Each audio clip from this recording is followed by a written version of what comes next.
We're live. We're live. Oh god! Giggling schoolgirls. Yeah, Laughing. It's hysterical laughter, isn't it? we should get some, shouldn't we? Yeah. So there's going to be none once this starts. It's going to be the gloomiest podcast ever, but it's what people like. People come for the gloom, don't they? I think. Dark I don't days. think it is the gloomiest ever.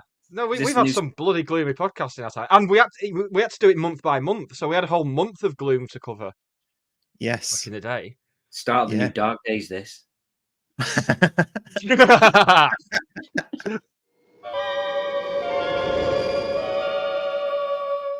5, 4, 3, 2, 1.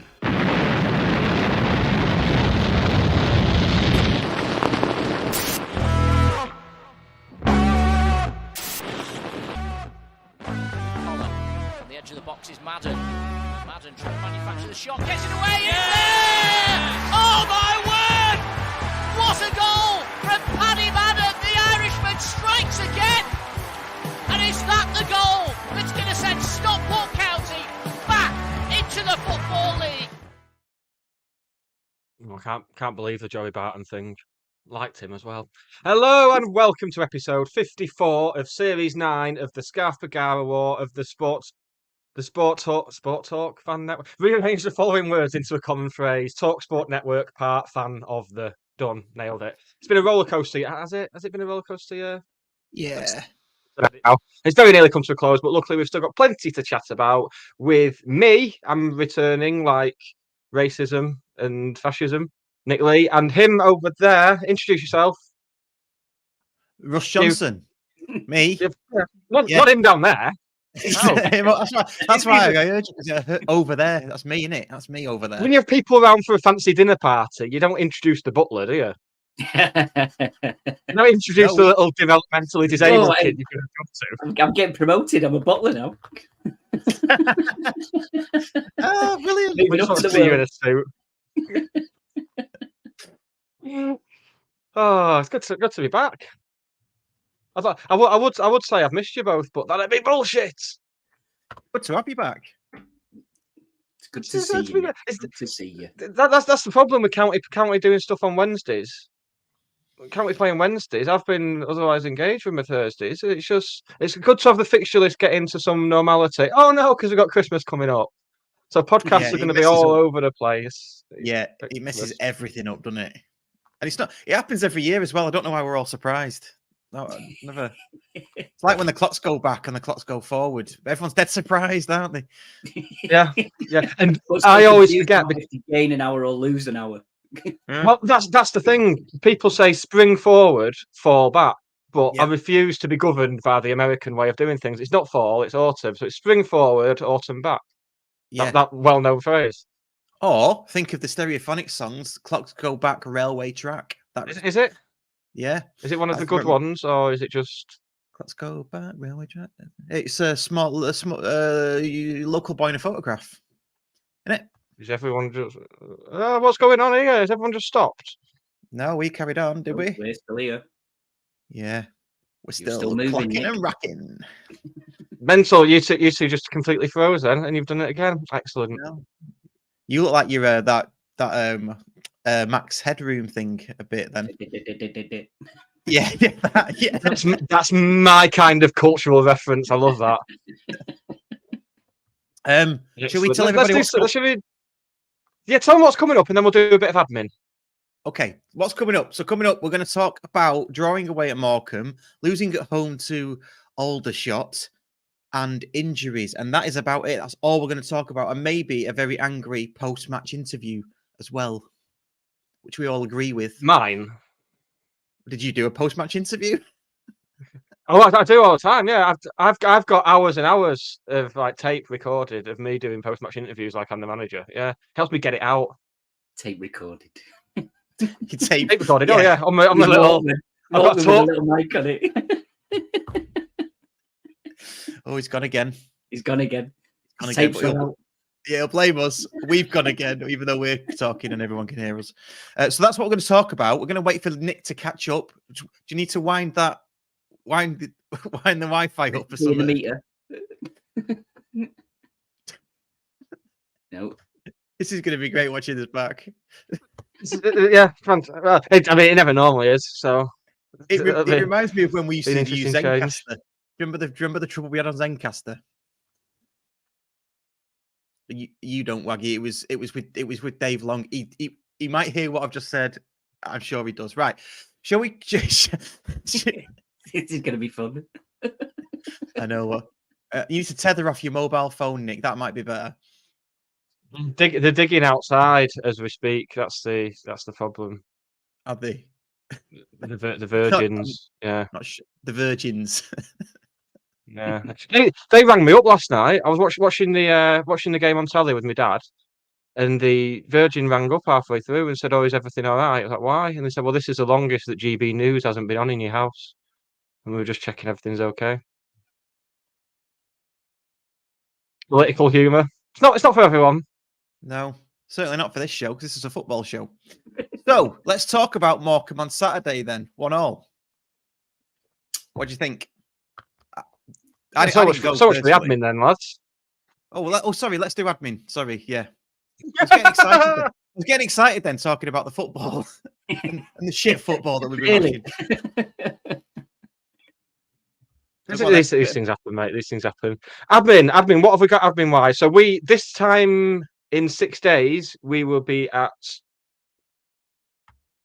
live show of the year.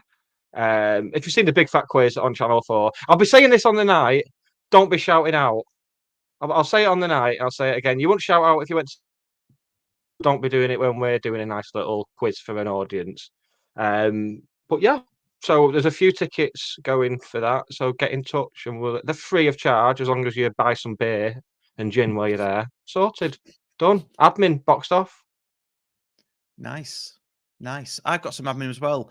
Don't forget, we've got our Etsy store with several quality designs on T-shirts that you can purchase. So do that. Apologies to those that didn't get theirs, but they've all contacted me, and we've done refunds and managed to get refunds from Gelato and stuff. But I can't help every being shit.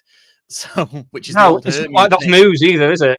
No, yeah. So and nobody's blamed us, so, and it's not our fault. So that's good. Everyone's we've sorted everybody out that's contacted us anyway, so that's pretty good.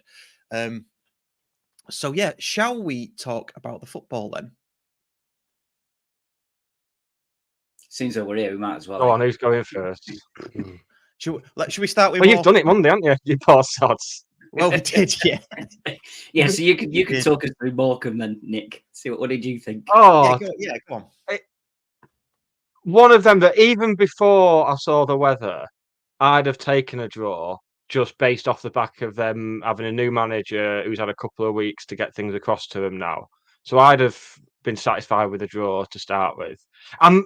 I'm finding it hard to be too critical of the performance on Saturday because it was not in the slightest bit conducive to. It was certainly a better performance than last night. It was just one of them that was just absolutely minging. I feel sorry for the people who went because I didn't feel well watching it. So like actually being there in that must have been minging. And it's one. I think a draw was a fair result. I don't think anyone could argue with it. Again, we're not doing, as we haven't for a number of weeks, even towards the tail end of that run, we weren't doing the things that made that run happen. But that's not a new thing. So, yeah, just one of them, happy to get out of there with a point, really, at the end of the day. Yeah, the conditions were absolutely awful, weren't they? And as you say, they were basically playing 10 behind the ball. That was it, wasn't it? They had no ambition whatsoever. From the kickoff, really, and as we said it on Monday. They didn't play to the conditions very well. When they were in the first half with the wind behind them, they were oofing it, and it was going out for a goal kick a lot of the time. And then when they turned it around, they were kicking it high up into the air, and it was almost coming back on them. They were for me, it was. I think it was a good point. We've not been playing well. The conditions were awful, and they wanted a point. That you could see that from the off. So to get out of there with a point, it's a good point, and we'll wait and see if that helps us with our relegation battle at the end of the season. To reel off a cliche, it was a very very horrible, very bad goal to concede. I mean, all goals are bad goals to concede by their very nature, but it's just a case of switching off and not doing the simple things as it was last night as well. Last night we had ample chances to clear that ball, and they ended up putting it in the back of the net. And it's just we just need to switch off as soon as we have something to do at the back. We just seem to switch off on Saturday, which always bemuses me. It bemused me on the occasions it happened under Gannon, and it bemuses me even more now that we're managed by two very good defenders. Yeah. I mean, obviously it happens. There's no conspiracy to it. There's no big thing to it. It happens, but it's just disappointing when it does because we were there's no threat of us losing that game, and it's just one careless error, really. No. But it'll be all right. Yeah. I mean, looking at the stats when we discussed this a lot on the club courtyard club call, and we did say the only stat that matters is the score stat, obviously, but we're not getting away from that. But we were on top of them in every single department, which does say a lot. Even the match momentum was in our favour for the lot of it because we sort of dealt with the conditions better than them. I was disappointed we didn't win that, to be honest, because we had the chances, we had the possession. We went to sleep, and it's just so poor defending, and it seems to be a story of the last 6 games, doesn't it? We've not defended well for the last 6 games. I don't know what's going wrong in that department. All the injuries are up front and in the middle third, but yet we seem to be struggling at the back. And is that because we're not defending better up, in the middle and final thirds? I don't know. Yeah, maybe we're not holding the ball as well, and then it's so the defenders by extension are having more to. I was very surprised, particularly second half, with the way the wind was going. I don't know why we didn't attempt to test their keeper more, because even if you shank it and it goes out for a goal kick, in those conditions, a goal kick is basically a corner, because every single one was just coming back at him. Yeah. I was very surprised it took us until very late on, and then when we do lump a hopeful ball into the box, we score from it. And then a couple of minutes later, Odin Bailey goes for one from the edge of the box. I was convinced that was in. I was up. I thought that was in. Mm. Yeah, same. I mean, we said on wasn't too far away, was he? Sorry, say that again. Camps wasn't too far away. No, yeah, at the bar, yeah. Yeah, I think we said it in Courtyard Club Hall on Monday as well. Is that surprised that Hinchcliffe didn't have a dig because he's got a kick on him, hasn't he? You know what I mean? Yeah. He's quite easily that he'd be able to get that to bounce at the 18-yard line or something like that. And the way at first, beginning of the second half, it was skimming still, wasn't it? It was skipping. So I know our philosophy is to play out from the back, but you just got to mix it up a bit, haven't you? I was at half time. I was genuinely looking on all the bookies apps at the odds on Hinchcliffe to score, and none of them had him listed. I saw that. I saw somebody tweet that none had him listed. None as well. of them. I'm surprised he's not listed on it. Louis Barry. Yeah, I'm surprised he's not listed on all of them. Because he's got a ping on him, hasn't he? The lad who sits with me, Edgy, he often says Hinchley should have a go because these keepers stand so far off the line and he can ping it. Didn't he score? Was it the goal that got filed into the National League North? He scored that, didn't he? I don't know, did he? Yeah. Yeah, he scored the goal that put Fylde into National League North in the playoff final. And obviously there was that penalty in the replayed Chesterfield game behind closed doors. Yeah. That if the net wasn't there, that'd still be travelling now. That'd still be just... It'd be like the football that Alan Partridge has his head on in the... Going through walls and through buildings. Mountains. Yeah. Like something they've had on the Sky Sports opening titles, like in the 90s. Yeah. Yeah. He's got a bit of a Is that the definition of putting a bit of swaz on it? Is that what did we ever get to the bottom of what putting a bit of swaz on it was? I don't think we did from the person that said it, which was Sam Byrne, wasn't it? Sam. Well, we can ask him next week. You can ask him. Yeah, that could be a quiz question. Who knows? Question number one of the What quiz, is Sam. What the fuck are you on about? No, but in swaz, I think intentional. Well, they're both intentional, but you can put swaz on it if you hit it at the valve from a free kick, so it has a bit of sway. Or you put swaz on it so it does go like that. You know, when you had like flyaways as a kid, and you just kicked it and it went like that. Still do now, mate. Yeah, well, that's where you put swaz on it then.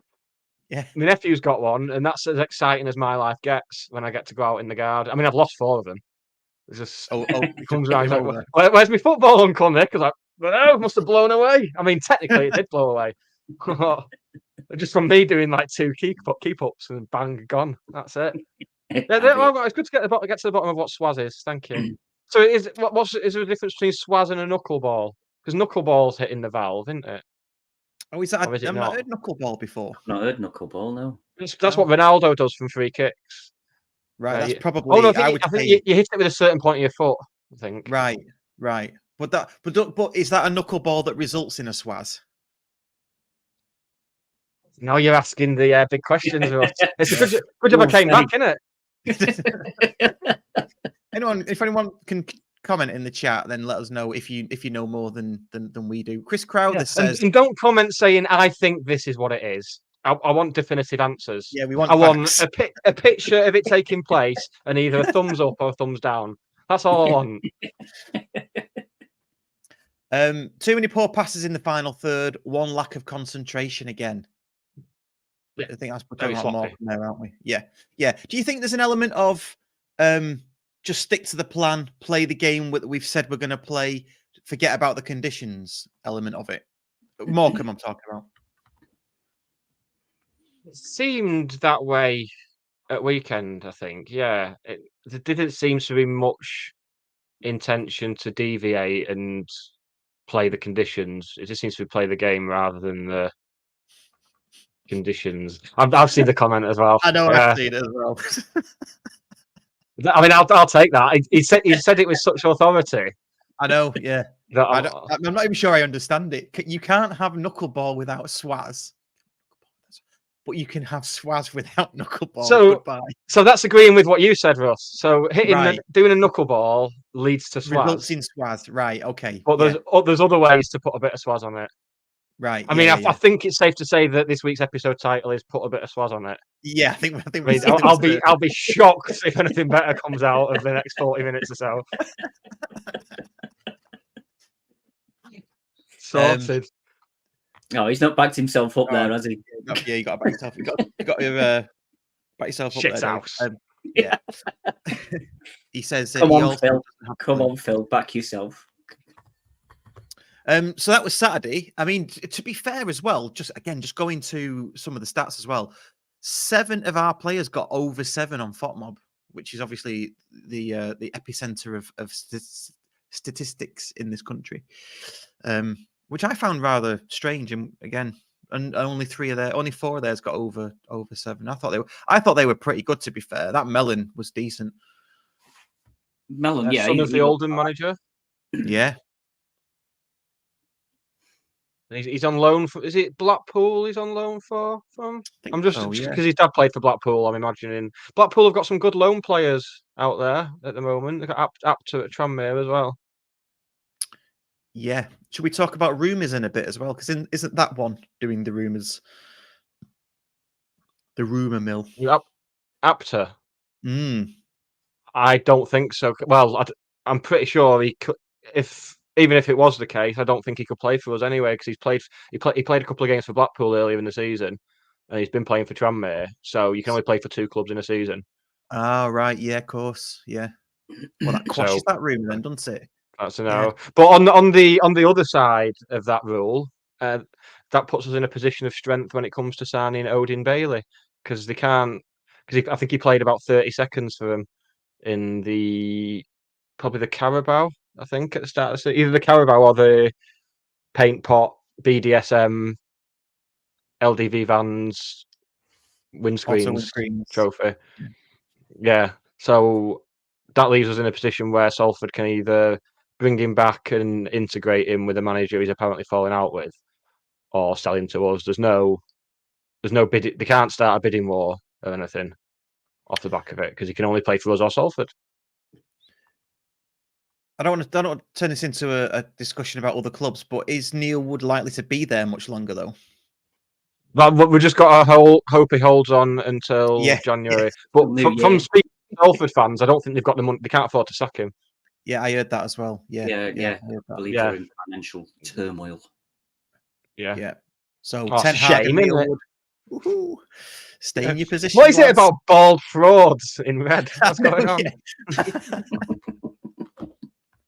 Hey. So should we move on to last night then? Because this is going to take up most of our time, isn't it? Yeah. Oh, yeah. Go on then. Might as well, aren't we? Fortunately, I didn't go. I watched it on the telly box. That's about me. That's the highlight of it. I wish I hadn't gone. Honestly, though, proper Guiseley at home vibes in the National League North. So concourse was empty. So was that right? They didn't open the courtyard. I didn't. No, courtyard wasn't open. Yeah, was it not? I didn't even go to the courtyard to find out. Didn't open the courtyard. Just went straight in. Concourse was empty, and that's even worse, isn't it? If the courtyard wasn't open, the concourse was empty. Got a pint. We were stood. In fact, we were stood just outside the bar. You know, the main bar in the concourse. Just a few of us, and this guy went, "Are you in the queue, lads?" It's like, there is no queue, mate. Just walk past us. It's there. That's funny. Well, yeah, proper non-league North vibes. Yeah, empty, flat. To be fair, they brought quite a few, which I was impressed with on a Tuesday night from Aldershot. Fair play. Yeah, and they were well rewarded, and they were good value for They probably deserved to win the first game. In all fairness, and I know it was them who got the late equaliser, but I think they just shaded the first game. But last night, I think so as well. Yeah, I saw someone last night saying apparently Sutton are going to turn up on Saturday and play the same game Aldershot did. No chance. No one. Nil's chance. You can count on the fingers of one hand if you're from Burnley the amount of people who are going to come and play like Aldershot did. No chance. No one's turning up playing like that again. And they got the reward for it, Aldershot. They deserved it. They got some very talented young players there. I really like what he's done because they only just stayed up by the skin of their teeth last season.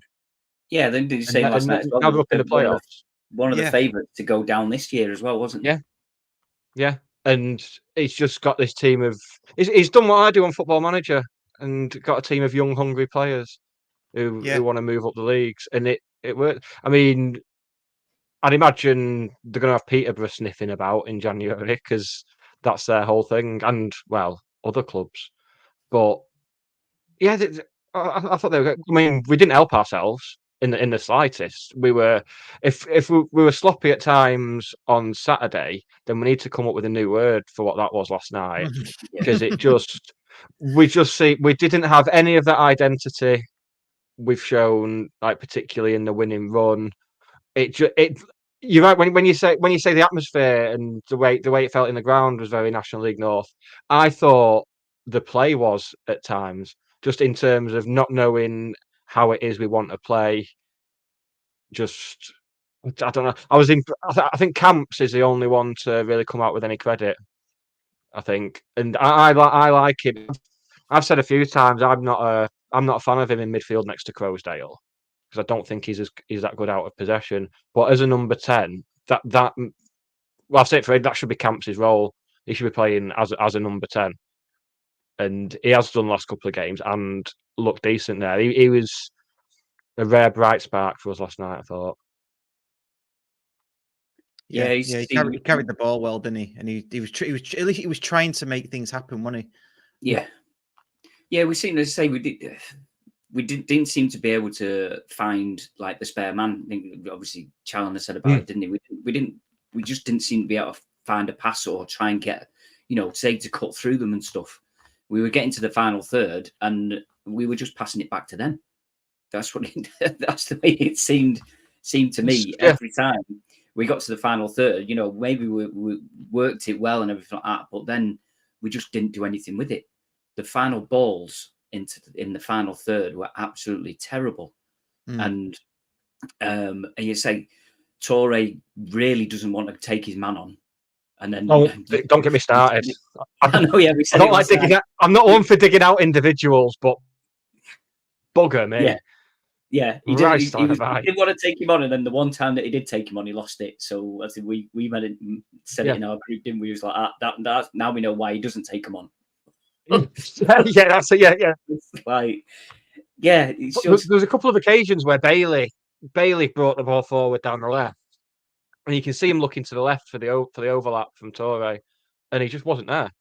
Yeah, he was just walking. Torre, it's like, run, mate, run. There's space here for you to run into. But then the couple of times he did get in behind wide on the left, he put a couple of the worst crosses you'll ever see. You can't miss that goalkeeper. He's a bald bloke wearing pink with the floodlights bouncing down off his head. Like, try not to put your cross into him. Just basic stuff. It really, really infuriated me. Yeah, really. Yeah. We didn't help ourselves in the slightest. Let's have a look at some of the comments, because I think everybody can share the pain, share the gain, share the pain on this one. Yeah, saying the other ones just said there. Mike Hoodie saying about Camps went over on his shoulder again. He was holding his. Could be another injury that, couldn't it? Yeah.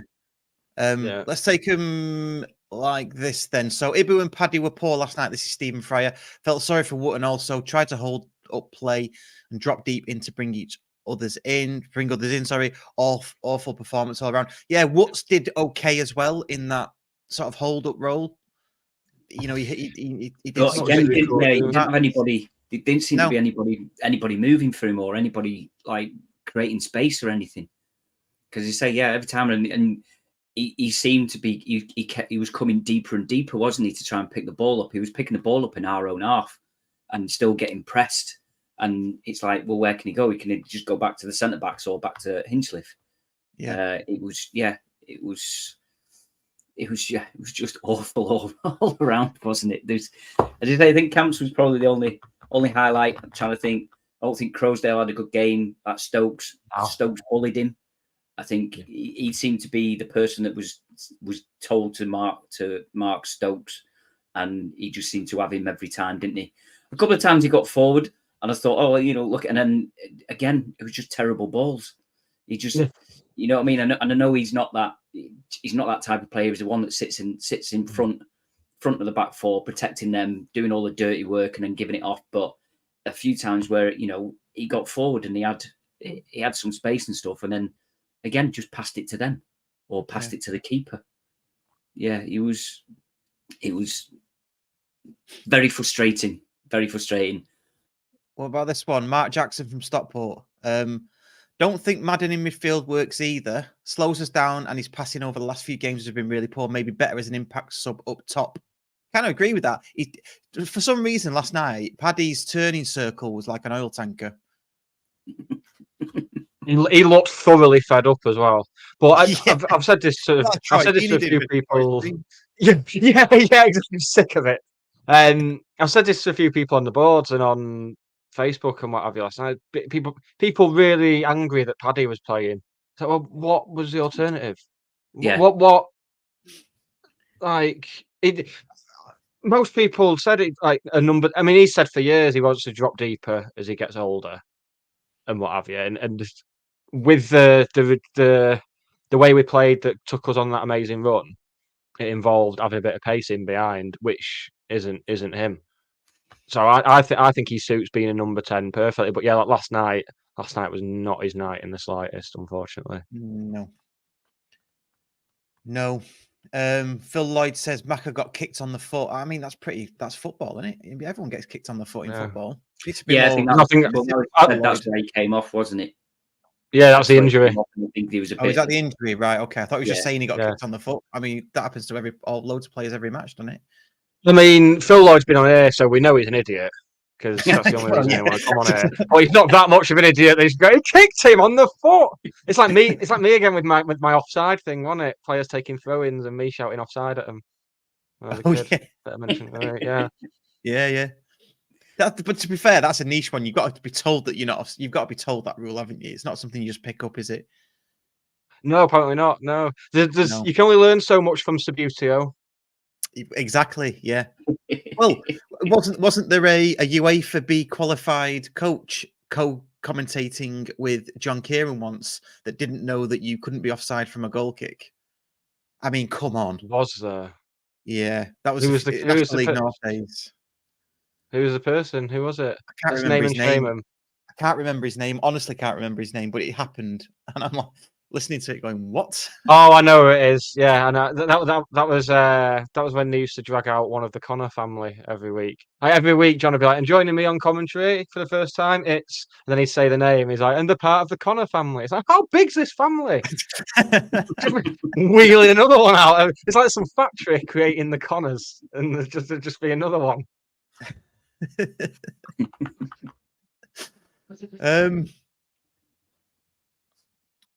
Another one from Stephen Fryer, getting some of the Facebook people involved here because we're live on Facebook and Twitter.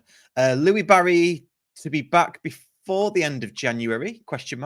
His Instagram post tonight is promising we can pray.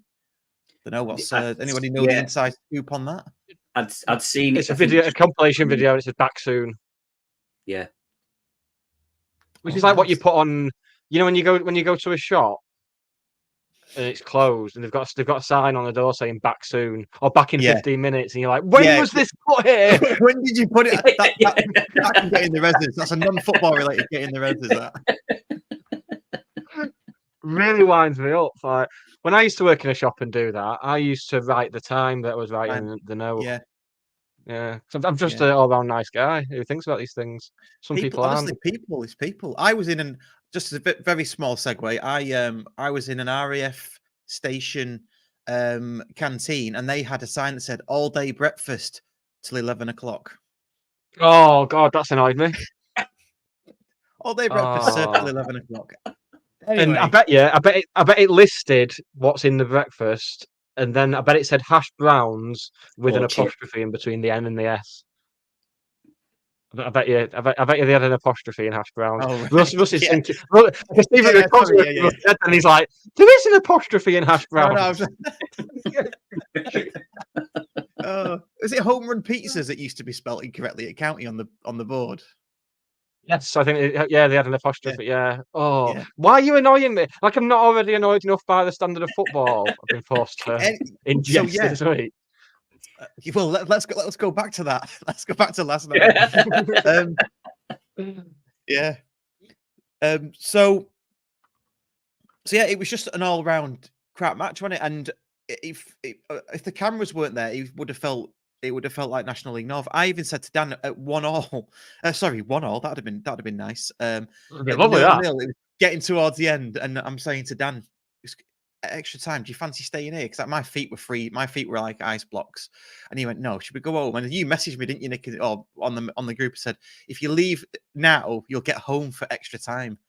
And I had a right. Honestly, when you sent that, I was like, I had a right mental battle. I said, "Should we go home?" And Dan's going, "Yeah, let's go home and we'll watch the extra time at home." And I'm going, I've never done this before. I can't actually leave the match if it went to extra time.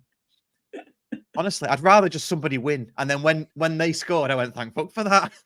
I mean, to be honest, mate, if you'd left and missed extra time, I definitely wouldn't have brought it up on air at all. I wouldn't have brought it up on air. No, not at all. No, no, I would. I would have stayed in the. I would have stayed in the end. I pretty guarantee that. I didn't want to. You know, I had the telly on, and I didn't want to carry on watching. I wanted to switch off. So I wonder if I hope players are watching this. You've last night's performance made us want to switch the telly off and leave early. As soon as the final whistle went, I turned over from BBC. I didn't even turn over to Newcastle. Yeah, I did as well. Yeah, I turned over to Newcastle.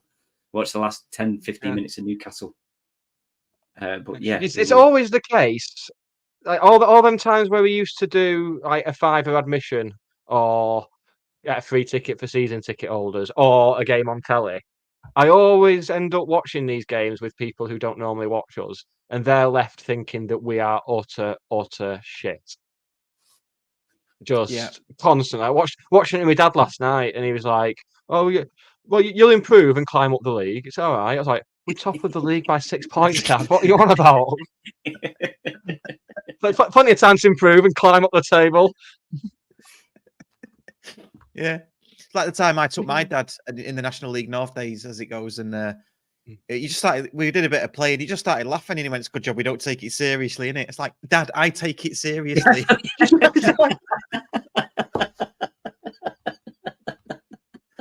God damn you! But yeah, we've had a lot of National League North callbacks, haven't we, on this show tonight? Obviously, mainly through me, but that's what it reminded me of. For fuck's sake. I mean, Ben Inchliff didn't do too bad. I mean, he didn't have a bad game, did he? If we're looking for positives, he's steady like normal. But there's a few people that were blaming him for the goal. I've seen that. How? It was just bad defending. What's he supposed to do? He's right down the list of people I'd be blaming for that one. To be honest, that just Bear gets blamed before he does. Yeah, that just stinks of shit footballers. So when you're playing football and you're a goalkeeper, all the crap defenders who, because it goes in, it's the keeper's fault. Always go, it's keeper's fault. No, it's your shit at defending. You need to accept that. And it's gone through 10 players before it gets to the goalkeeper. No, I don't understand how anybody can say it was Hinchcliffe's fault for that goal. I've said this before though. There's a snobbery with Hinchcliffe. He gets any other club, a keeper who's done what he's done wouldn't be getting some of the shit that he gets. There was people whinging about his kicking last night. Yeah, he put a couple of out of play. What keeper doesn't? Like watching Liverpool and City like last few weeks, their keepers who are supposedly the best in the world at doing that, just constantly putting them out of play and nearly being challenged by strikers pressing them and stuff. It's like, I just don't know. Yeah, people, into it. Mark Morley, Ethan Pye was our best player last night, making that position his own. I mean, he was decent. Yeah, he didn't stand out as being. Let's face it, there was only one or two that looked like they were bobbins, weren't they? Everyone else just had a bad game, I suppose. I think I'd like to see him get a rest soon, though. Ethan Pye. We've seen it before with like having an over reliance on young players and ruining them. And it'd be nice. Not that his performances have suffered for it at all, but it'd be nice to have that. Well, we have now. We've got the rotation options in defence, I suppose. But the worry, I think that's where we need to get a left back in, because it's all well and good saying, well, we'll move Pye across to left back and then bring either Wright or Byrne to play alongside Horsfall, or even Joe Lewis if he gets recalled in January, which I would personally. But then you've got the same problem with Torre, because Pye isn't an attacking left back. He's not going to be beating a man and putting across it. In fact, he'll be doing it even less than Torre, which is fine because it's not his game. He has played there a few games, hasn't he? Played at left back, and he was there for the run as well. He looked better than Torre there, at least. It wasn't necessarily taking his man on, but he was getting crosses in. You know what I mean? He'd let Bailey go forward and either pass it to Bailey for Bailey to come in, or he'd be there. And as soon as it came back to him from Bailey, it was first time it was going in the box. So he looks better than Torre does at the minute. And you say I don't know what's wrong with Torre. Whether it's a bit of, is he scared of trying to get injured because he's going to the Africa Cup of Nations? Has he got that on his mind? Yeah. Is he under the impression that we're bringing another left back in and that's him down the pecking order? He's not going to get a game, so he's a bit like, well, not asked. Yeah. So, I mean, you'd hope not, because he's a professional footballer. But as you say, it's a League Two player playing in the Africa Cup of Nations. That's got to be. It's going to be up there as one of the things that you want to do as a footballer. So is that playing on his mind? I don't know. He doesn't seem to have any confidence. No, I can't wait for January when it's like 4:00 in the morning and I'm watching Gambia against Angola just because one of our players is playing it. That's something to look forward to in January, isn't it? He'll be shouting at the screen if he takes his player on and gets a crossing. Oh God, yeah. He'll do it multiple times a game. That'll be it. He'll get man of the And then match. we'll get to most assists and most crosses. Trot out the cliche of let's hope he brings his international form back to his club side. We'll get to say that, which will be exciting. I can tick that off my cliche bingo. Do you think, generally speaking, I'll just put this out there, do you think there's a bit of trepidation across all of the players, maybe when they're going in for tackles, that they could be injured next and be, add to the injury list? I don't think so. You should. We've not really got or have many which are actual impact injuries. I think we've said this earlier on in the season where we was having a lot of injuries. It's not impact injuries. It's not really injuries from tackles or things. It's people pulling stuff or doing stuff in training, or it's. So I would hope that it's not playing on the minds, because as you say, it's not impact injuries. It's not from that type of stuff. So I don't know. But then would you not always be scared of getting injured? I would. I'm making Pringles, mate. But even for all the talk of particularly Toure maybe not wanting to get injured before the AFCON, the one tackle that stands out last night was an absolutely thundering one by Toure in the first half. Like proper thundering tackle where you thought someone's got to get hurt here, surely, and they both just got up. Yeah. That was a good tackle. That frustrating as well. To what I was sat there thinking, God, all these people watching it on telly, we must look really shit. But just little things like when Akil Wright came on, he just ran the ball out of play. I don't want to talk about Akil Wright in midfield, please. Don't make me. I thought that when he came on, I thought, oh God, here we go. But what other options did he have? He had to get Crowsdale off, didn't he? Because I don't know if he looked spent or whether he was having a bad game. Whatever. Well, again, they're saying that he's been playing with a niggle, isn't there? He's not quite right. But as you say, we've not got anybody else that can play there. Well, we've not got anybody decent that can play there. Cottrell can play there, can't he? Yeah, he can. But I think, I think we've said it before. Have we seen him? I think he's a decent player, Cottrell, but he's an under 21. He's not ready for men's football. He's a bit light. You can see he's got a touch on him. He's got a pass on him. But he's just a bit light. I don't think he needs to fill out first before he gets his chance, or before he's actually a better player or gets to show he's a better player than he is. I'd be looking at sending him back to Swansea in January. Same with Pond as well. Pond has impressed me when he's played, but we just simply don't need another centre back now. Now everyone's back in that position. We don't need him. Cover. And Richardson, I will quite happily give a piggyback to Aberdeen. Give him a backy.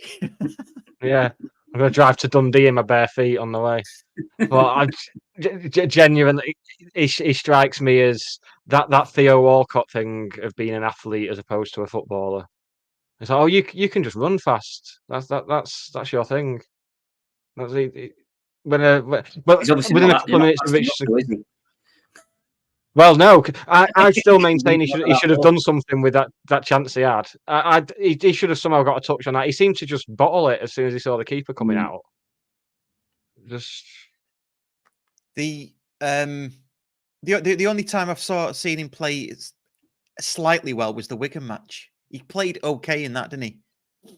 I thought he was quite a bit of a nuisance in that, but that's all I've seen from him. So yeah, I agree. I think he can go back for me. But Charlie did say it, didn't he? He's I don't know if he's hit this for his words, but he kind of alluded to nursing ourselves to the January the 1st and then getting bodies out and bodies in. Yeah, because we've only got 3 spaces in the squad registration as well. I've done my homework. Nice. And Richardson is taking one of those up as he's over 21. So Rydell was, I believe, registered. So if we get to January and we know whether he's going to feature this season, we can drop him out. Right. Oh, so you have to But you- resubmit your players, do you? Yeah. So we've got three spots. Players under 21 don't have to be registered, but I'd hope we're not signing players under 21 unless it's Stokes from Aldershot. I'd take him. But you'd imagine the signings we're going to be going for are going to be over 21. They're going to be like League One ready. You'd think, you'd expect. So yeah, you'd imagine there'll be a couple of outs as well. Yeah. I was just reading one of the comments about Richardson. Makes Boonab look class. I mean, come on, that's saying something, isn't it? Yeah, let's not be silly now. I mean, I know it's been a trying few weeks. I know, but yeah. people are saying all sorts of things. Yeah. Yes, Jamie, Nick Powell is under the registration on account of him being over 21. He's registered, yeah.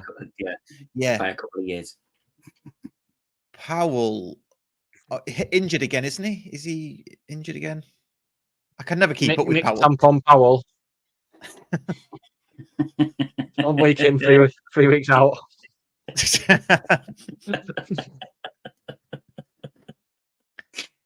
So yeah, I think he said he's possibly back. There's a possibility he'll be back on Saturday.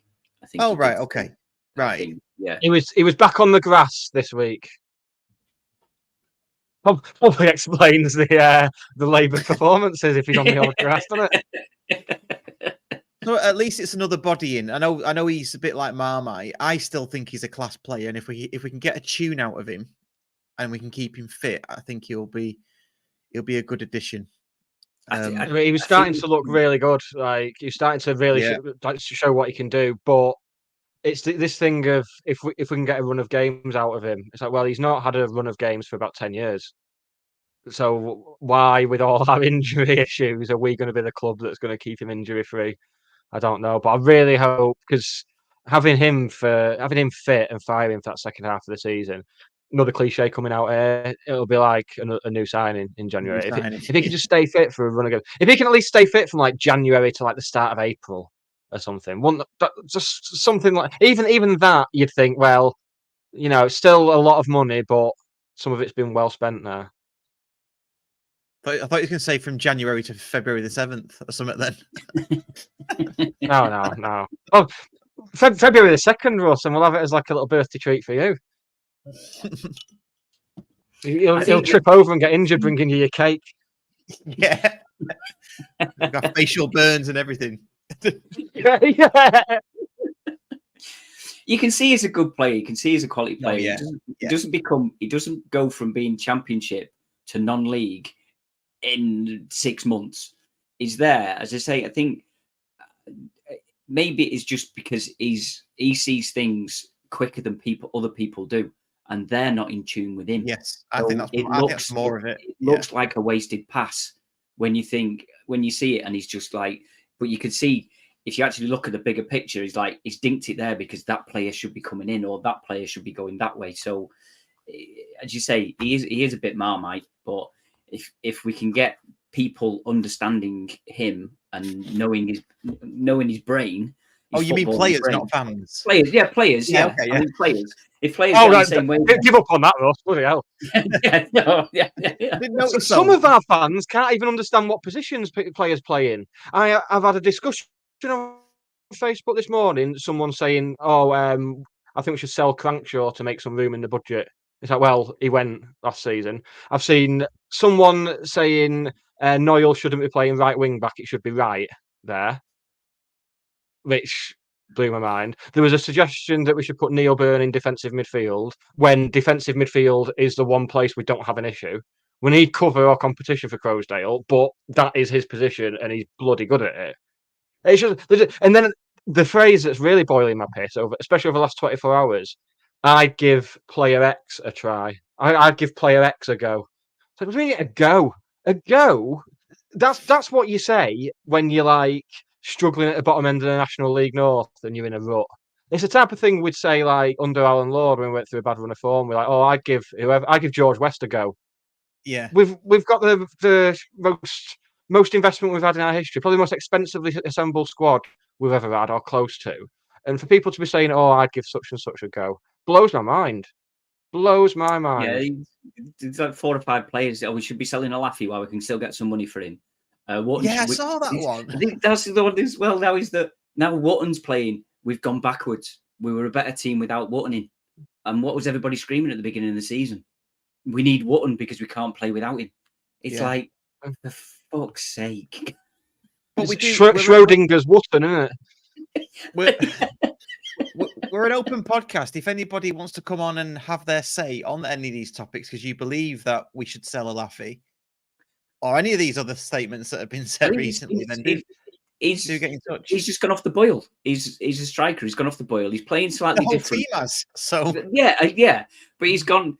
He's playing slightly differently, I think, than what he did with Barry alongside him, which is obviously because Barry's a completely different player to Wotton.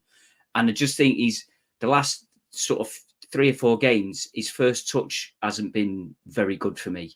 I think that's what's let him down. But I think again, a lot of the time now is that he's getting the ball with his back to the goal. A lot of the time he seems to be doing that. Whereas when he was playing well and he was banging the goals in, the ball was coming in front of him and he was running onto it and stuff. So as you say, he's having to adjust again. He's had to adjust to move up here on his own. He's had to adjust into the team, get used to everybody, adjust life with Barry, and now he's gone. He's got to adjust to Wotton. I think we should cut him some slack, to be honest. Yeah, absolutely. He's still a good, decent player. He shouldn't be the main man yet. He's young. He's a development project, and we're having to rely on him week in, week out. The ideal scenario would be that when he does have a bit of a dip in form, we can take him out and bring someone else in. That's where having him and Barry was really handy, because when Wotton's, it'll be Wotton with one of them, and it's just. But this is what I mean. I mean, we need Kyle Waters. There's no footballer called Kyle Waters. There's no Kyle Waters, according to IMDb. It was in the editorial department of The Capture 2019, Heartstopper 2022, and The Long Shadow 2023. So I don't know how getting a film and television professional in is going to help. I think we've got Dan Powell's doing fine. I think Dan Powell's all right. I don't think we need to be bringing like a new editorial department in. I'm assuming he means Waters at Wrexham, but again, that's a player Wrexham signed. Billy Waters, who sounds like a Victorian footballer, which I always like. But again, Wrexham signed him from Halifax so that no one else could sign him in the run-in last season. I think Notts were after him and a couple of other clubs, and Wrexham basically thought, right, we'll have you, like we did with Gilchrist in the National League North. Yeah. And then we've not registered him this season. So if people have been in the hopes on us signing a player who's not played competitive football for 6 months, it's just I don't know what people are thinking sometimes. Yeah, it's funny. I'm thinking half the time. Dave Philbin's mentioned about someone saying about we should get rid of Madden and bring Featherstone in.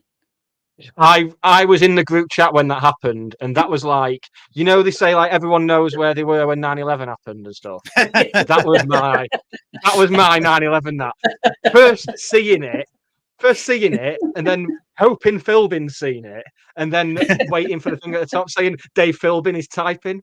And just sitting there like, oh, here we go. It's such a great moment. I was like, oh, I played it the second tower. Oh, God, here we go. Shall we do getting reses and go round the room? Let's do that. Reses. Get in the reses. Get in the reses. I'm not having that. Get in the reses. Oh, getting reses. Who wants to go first? I've got one, but who wants to go first? Oh, go on, dude. Come on, you go first, mate. I've got a few this week. I'm trying to think which one to go with. I think I'm going to go because I'll keep it on the corporate line as I did last week. BBC commentators, they can get in the fucking reses. They were fucking awful. They were shit, and still bringing up that Hinchliffe was a fucking lorry driver. Who gives a fuck? He's been professional for fucking 4 or 5 years. That is up there with Jamie Vardy being from non-league and Dave Whelan breaking his leg as just the things they must have something in the contract that they've got to trot it out. Dave Whelan. It was like in a cup final, no less. It was just they were just terrible. They couldn't pronounce half the names. Was it Southern Hales, not Southern Hales? Was it Sars? I can't even. Oh, Dion Dublin called him Sarovich. And Sarovich. big credit to Aaron McLean doing the studio stuff with the lovely Alex Scott and with Dion. Yeah, Aaron McLean is fantastic. He's 3 minutes of footage for Kyle Wooten. Kyle Wooten. Kyle Wooten. And he obviously watched that. So it's just like they were fucking awful. They were shit.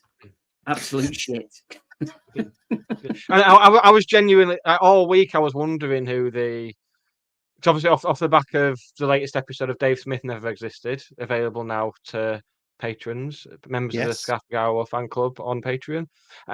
We discussed like the TV lineups and stuff like that. So I was wondering who was going to do it. Obviously, Martin Keown was with Simon Brotherton for the Bolton game. Thank God we didn't get him. But it was Champions League week, wasn't it? Which lowers the number drastically because a lot of them, even though they don't do it over here, they'll do it elsewhere. So that meant Danny Murphy was ruled out. Genus, thankfully, was ruled out. So to hear it was Alex Scott, McLean, and Dion Dublin, I was like, right, 2 out of 3 ain't bad. And Paul Robinson was all right on co-commentary, but that commentator, who I'd never heard of, who was it? I can't even remember his name. He was that forgettable. BBC Bot 72. It was just. it was like someone had gone for an interview as a cleaner at Media City, and they've gone, well, you've not got this, but we've got a gig for you, mate. Walked into the wrong room and got interviewed for a commentator instead.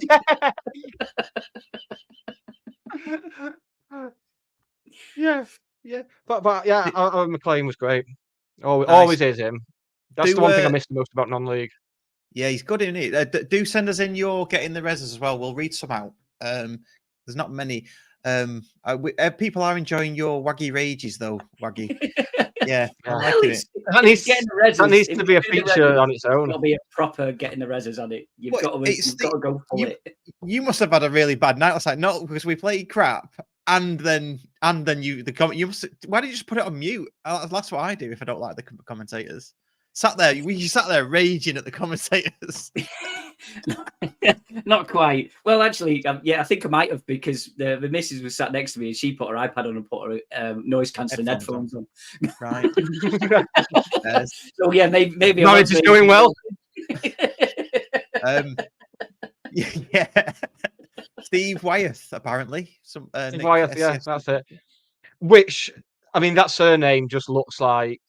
It looks like one of those words at the end of a game of Scrabble where you've only got 5 letters left, and you're like, is Wyeth a word? Is it? Yeah. Am I going to try it? Yeah. No, not again, Steve Wyeth.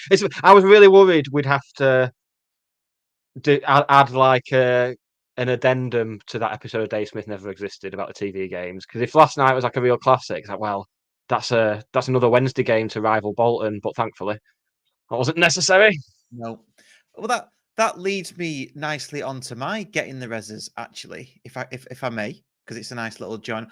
BBC and their choice of matches to televise, because I don't know who chose it, but Aldershot coming to County is not going to have a decent atmosphere to push it to a Wednesday night. Surely there were other FA Cup, all right, not replays, but there were other FA Cup matches on Tuesday. There must have been a better choice there. Dragging Aldershot fans up on a Tuesday night, it's just a really poor choice. And then you look at the third round picks as well. There's just no. I got the third round coverage in the reses last week. Yeah, you did. Yeah, well, I'm doing this round coverage. I'll do second round. Yeah, I'll do first and second round coverage then. So you don't like non-league, because that's the only time. No, I want them to do the non-league stuff. So yeah, it just didn't lend itself to a game that was going to be watched on telly. It made it, you know, the result of it was. Is that the only one that was shown, or was there another one shown on Tuesday night? There's one last night. Not last night. Tuesday night shown as well. Was there?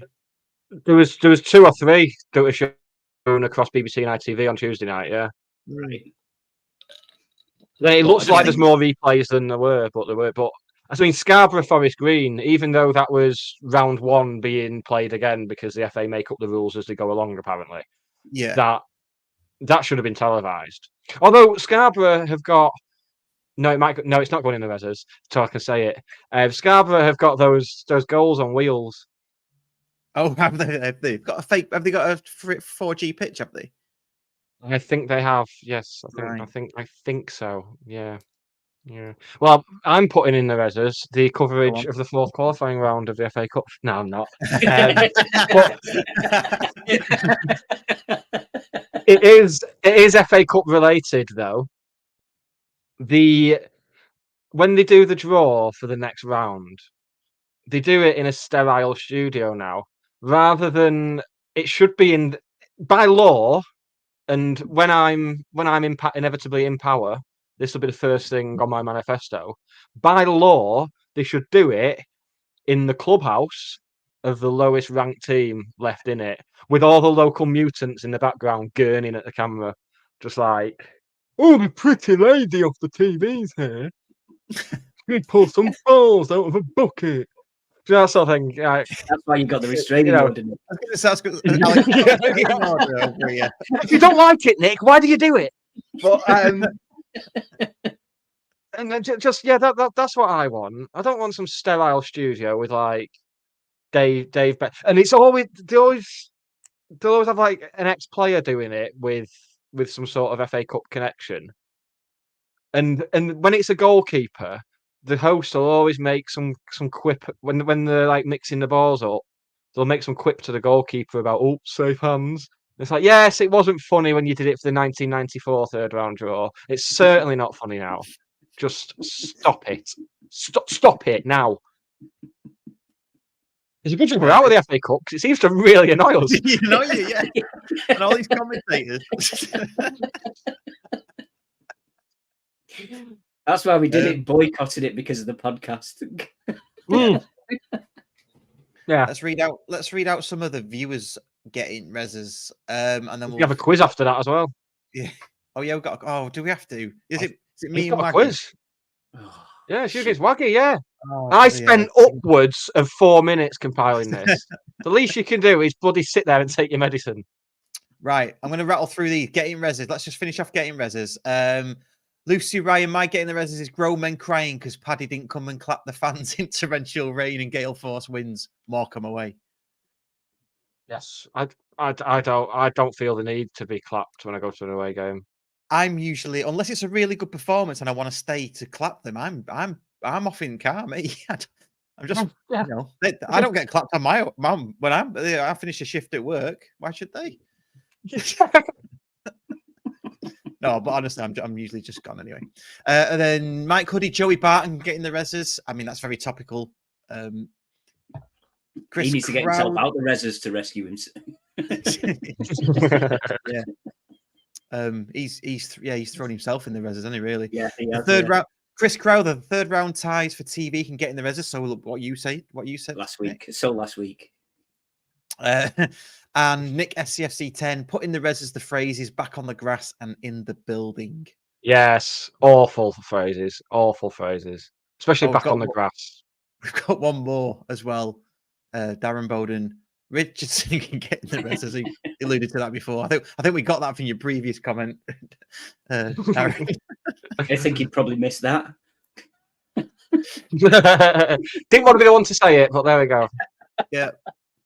Are we doing the quiz then? Should we do a quiz? I've not got a little transition for the quiz, but I can do one. Don't worry. I've got the background. Yeah. I'll come up with something you can do for the transition.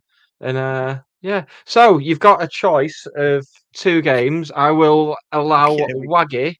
So we know the rules by now. This is starting 11. I'm gonna give you a county game, and I'll probably give you the details of it as well.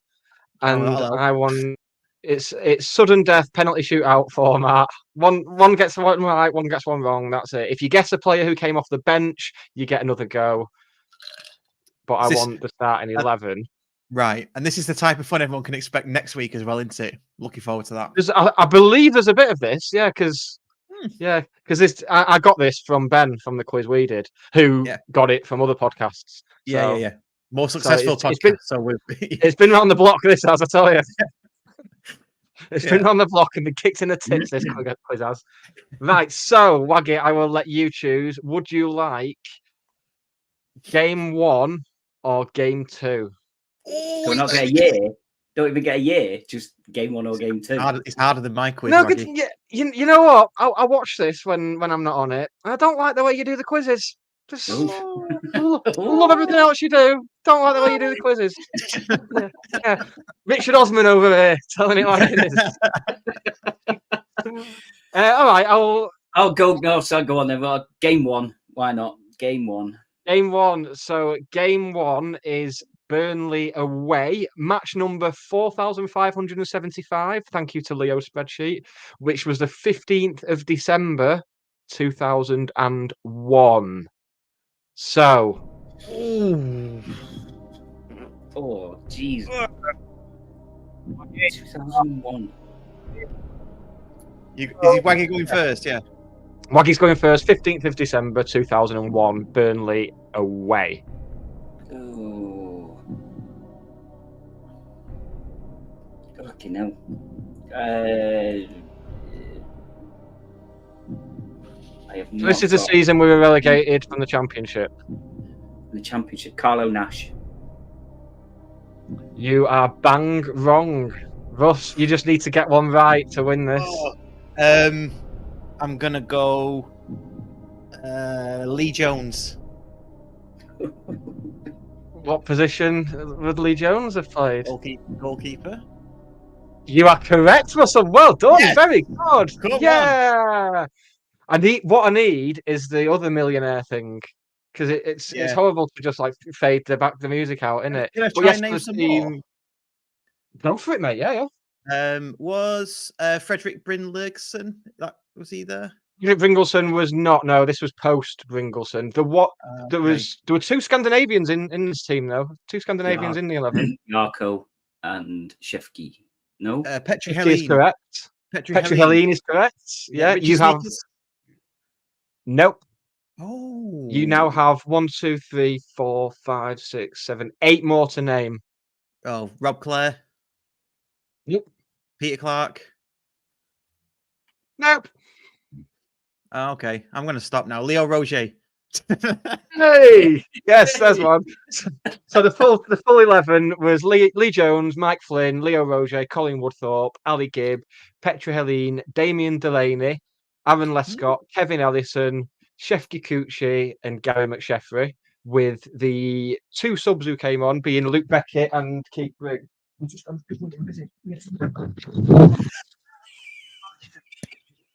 Love it.